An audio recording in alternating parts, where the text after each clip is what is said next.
Pengertian ekosistem. Tiap organisme sangat bergantung pada organisme lain dan sumber daya alam yang ada di sekitarnya. Sumber alam tersebut digunakan untuk kebutuhan pangan, pertumbuhan, perlindungan, dan perkembangbiakan. Hubungan antar organisme dengan lingkungan merupakan satu kesatuan fungsional yang tidak dapat dipisahkan. Hubungan timbal balik antara makhluk hidup dengan lingkungannya disebut ekosistem. Ekosistem terdiri dari benda hidup yang disebut faktor biotik dan benda tak hidup yang disebut faktor abiotik. Ilmu yang mempelajari hubungan timbal balik komponen biotik dan abiotik dalam ekosistem disebut ekologi. Berapa luaskah ekosistem itu? Untuk menjawabnya, dapat dimisalkan seperti kaleng bekas di kebun yang berisi air hujan, bakteri, dan jentik nyamuk. Ini merupakan sebuah ekosistem. Akuarium yang berisi pasir, tanah, ikan, batuan, dan tumbuhan air juga termasuk ekosistem. Kebun, sawah, hutan, sungai, danau, dan laut merupakan ekosistem. Jadi, luas ekosistem tidak tentu. Ekosistem kaleng bekas di kebun dianggap sebagai sub-ekosistem dari ekosistem kebun. Ekosistem kebun merupakan sub-ekosistem dari ekosistem rumah. Dan seterusnya, hingga seluruh permukaan bumi dianggap sebagai ekosistem yang sangat besar.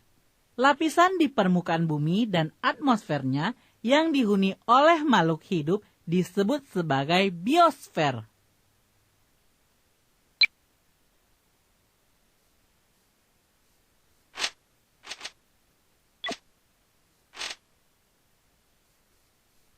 Satuan makhluk hidup dalam ekosistem.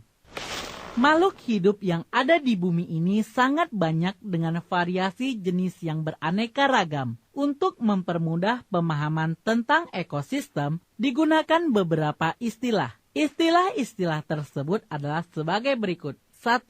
Individu, makhluk hidup tunggal yang hidupnya dapat berdiri sendiri. Contoh individu seperti satu tanaman karet, seekor kucing, dan seorang anak laki-laki. 2. Populasi. Individu-individu dari spesies yang sama membentuk populasi. Semua ayam di kandang disebut populasi ayam. Semua tumbuhan teratai di kolam disebut populasi teratai. Semua burung pemakan biji disebut populasi burung pemakan biji. Jadi, populasi adalah sekumpulan individu sejenis dalam suatu area tertentu.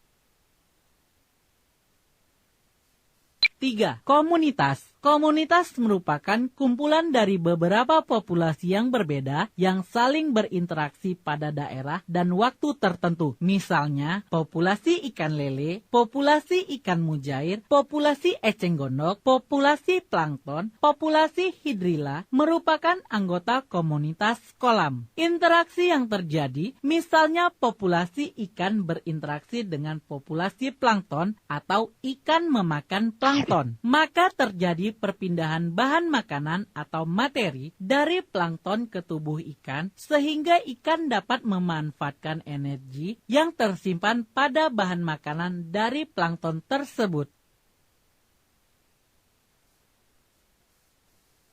4.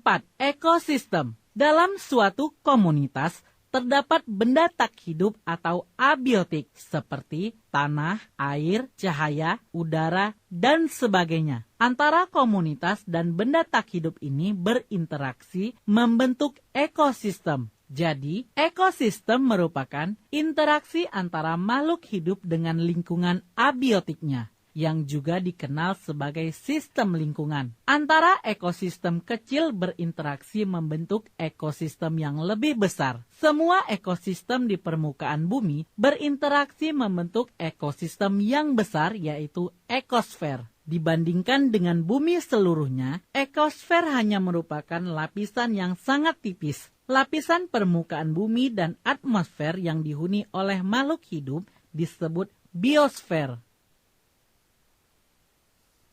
Berdasarkan proses terbentuknya ekosistem dibedakan menjadi dua, yaitu ekosistem alami dan ekosistem buatan. A. Ekosistem alami, yaitu ekosistem yang terbentuk secara alamiah, misalnya ekosistem hutan, gurun, danau, laut, sungai, padang rumput, dan rawa. B. Ekosistem buatan, yaitu ekosistem yang dibentuk secara sengaja oleh manusia, misalnya ekosistem sawah, ladang, kolam, perkebunan, dan hutan budidaya.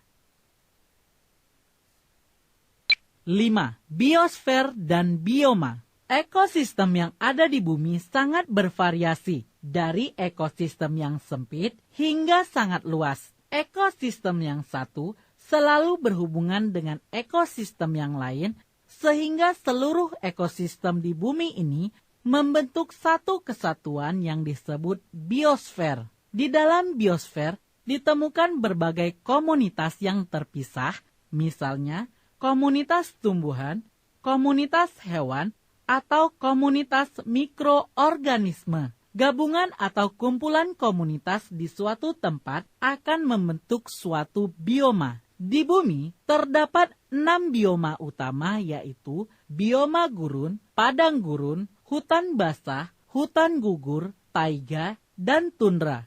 Masing-masing dari bioma ini memiliki sifat yang khas yang dipengaruhi oleh kondisi komponen abiotiknya.